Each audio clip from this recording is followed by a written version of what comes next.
নমস্কার বন্ধুরা, সবাইকে জানাই শুভ নববর্ষের অনেক অনেক শুভেচ্ছা। পয়লা বৈশাখ মানে নতুন জামা, হালখাতা আর ভালো মন্দ রান্না খাওয়া।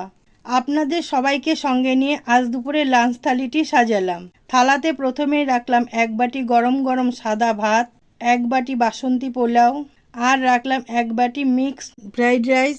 ভাতের উপর রাখলাম একটি কাঁচা লঙ্কা, রাখলাম কয়েক টুকরো শসা, 5 রকমের ভাজা, আলু ভাজা, পটল ভাজা, বেগুন ভাজা, কুমড়ো ভাজা, ভেন্ডি ভাজা আর এক পিস পেটির মাছ ভাজা। এরপর রাখছি মাছের মাথা দিয়ে এক বাটি মুগ ডাল, এক বাটি কাতলা মাছের কালিয়া, আরও রাখলাম এক বাটি চিকেন কষা।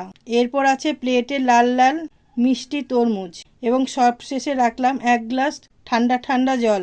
আমার পয়লা বৈশাখের লাঞ্চ থালিটি ভালো লাগলে ভিডিওটিতে একটি লাইক, শেয়ার এবং চ্যানেলটিকে সাবস্ক্রাইব করার অনুরোধ রইল।